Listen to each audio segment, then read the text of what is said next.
This is a reminder to always make sure that your microphones are on and connected before you start filming. Welcome back to another episode of Whiskey and Wine. My name's Sam, and we are talking about America wine regions. Let's go.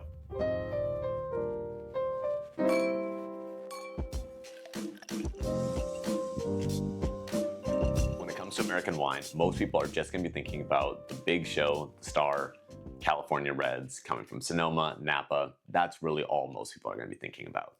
But again, the US is massive, which means there are going to be a lot of different types of grapes that we can grow here, and you're going to get a wide variety of wines, whether it's going to be something super sweet, super dry, something that's super bold and juicy, something that's super earthy, whatever it may be, you're probably going to find it here in the US.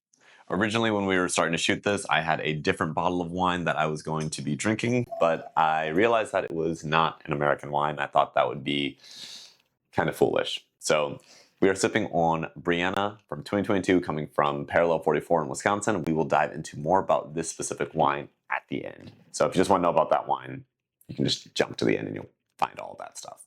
But for American wines, let's start where everyone always thinks about. Let's start over on the West Coast, talking about California. Not just California, but on the West Coast, you're also going to have Oregon and Washington that are going to be producing some really fantastic wines as well. And for really good reason because of what they can do. It is amazing. When you look at the West Coast, you can really break it up between the northern side and the southern side. Part of California I would consider to be in almost that northern side because California is an extremely long state. But then the rest of it, the majority is honestly going to be in that south side of it. Starting on that north side, let's talk about Oregon and let's talk about Washington. For these two areas, you're mainly going to find your cooler weather grapes. So think your Pinot Noirs, think your Riesling, think your Chardonnays. The type of Riesling or the type of Chardonnay and the type of Pinot Noir that they're going to be producing isn't going to be quite like what most people think of when you think of an American Chardonnay or something like that. A lot of these are going to have more earthy tones to it, and it's not going to be quite as fruit forward. Those fruit forward wines you're going to find usually when you go down to California. That's just the style that really people have come to associate with California, and that's why they keep producing it and honestly doing a really good job with it. That's not to say there aren't some earthier wines coming out of there, but the majority of what you're going to see around and on shelves is going to be these very juicy fruit forward wines coming from California.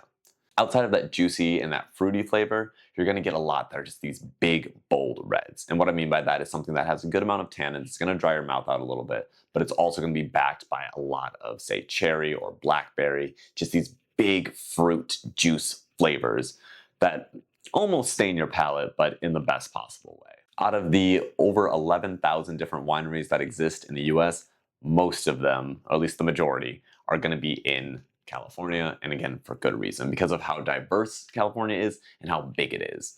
Whether you're going to be on that northern side or you're going to be somewhere in the middle near Napa, Sonoma, or somewhere on the southern side, you're going to get a wide variety of different climates, which is going to make you be able to make different grapes, produce different wines of different quality. Bouncing over to the East Coast, this is where you're going to find more of your Bordeaux style blends. The main places that are going to be producing wine is going to be Virginia, New Jersey, and New York. Virginia is honestly going to be the biggest one, with their wines being a little bit better if you ask me personally, but that's just my opinion.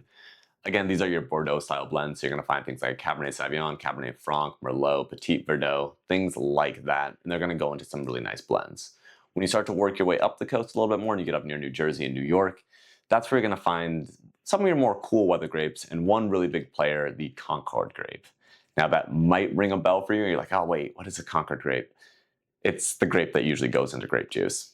And you can make wine out of it, and you can do a lot of other things with it, but in my personal experience, it literally tastes like grape juice when you turn it into wine. But some people actually like that. I'm not one of them. From there, let's go to the southern US. Southern US is going to be, again, an interesting area because of what they have to do to produce some really good wines.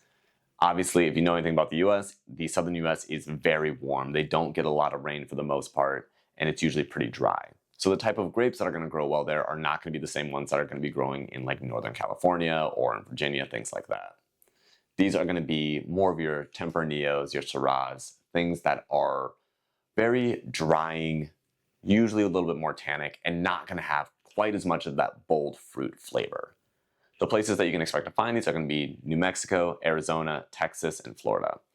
If you want to find something really interesting, I would really recommend trying some Texas wines. They have some peculiar ones that are very good and pretty eye-opening. The last region we're going to talk about is going to be where this bottle is from. We're talking about the Midwest. Now, when it comes to the Midwest, there are going to be three main areas that I think you should focus on. There's going to be any of the river valleys, so whether that's the Ohio River Valley, there's some in northern Ohio, Mississippi River Valley, places like that. And then you're going to be looking at Door County, Wisconsin, and then most of Michigan. If you didn't see our video talking about Michigan wine, I highly recommend you go check that out. It should be in the shorts on here. Otherwise, it should be on Instagram as well as on TikTok. So what you're typically going to find in the Midwest are going to be more of these cold weather grapes because of how cold the Midwest gets and how much snow we get. So you're going to find things like, again, your Chardonnay, your Pinot Noir, but it's also going to find really good Rieslings, really good, I believe, what is it, the Medel Blanc is going to be another really big one, and you're also going to find a ton of ice wines. If you've never had an ice wine, I highly recommend trying one. They aren't always sickly sweet, but the whole idea of allowing the grapes to freeze on the vine, harvesting them while they're still frozen, and then pressing them so you get that concentrated sugar, it's amazing, and the wines that you can get from it are so delicious. Each of these regions is usually going to be producing something a little more interesting, if you will.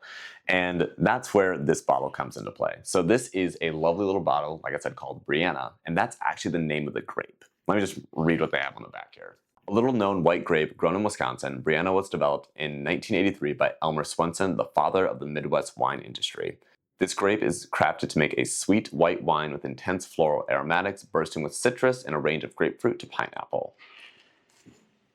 And I think that is honestly very, very accurate. There's a good amount of citrus in this, but it's a lot of this floral pineapple sweetness that is fantastic, if you ask me. But this is where you're going to find a lot of these weird ones like this, where they had to hybrid a grape to make it actually work. So going into northern Wisconsin, going into northern Michigan, going down to Texas, you're going to find some really unique wines, and I think it'd be worth exploring if you've never had anything like that. When it comes to American wine, there is a very wide range of what you can find, whether it's going to be something super sweet, super dry, anything like that. And you're also going to find a ton of really fun hybrid grapes. So if you've never had any of these, I recommend you expand your horizon a little bit. Check out a wine from Michigan, from Door County, Wisconsin, from Texas, from Arizona, New Mexico, maybe even Virginia. Try something new and let me know what you think about it. Cheers, guys.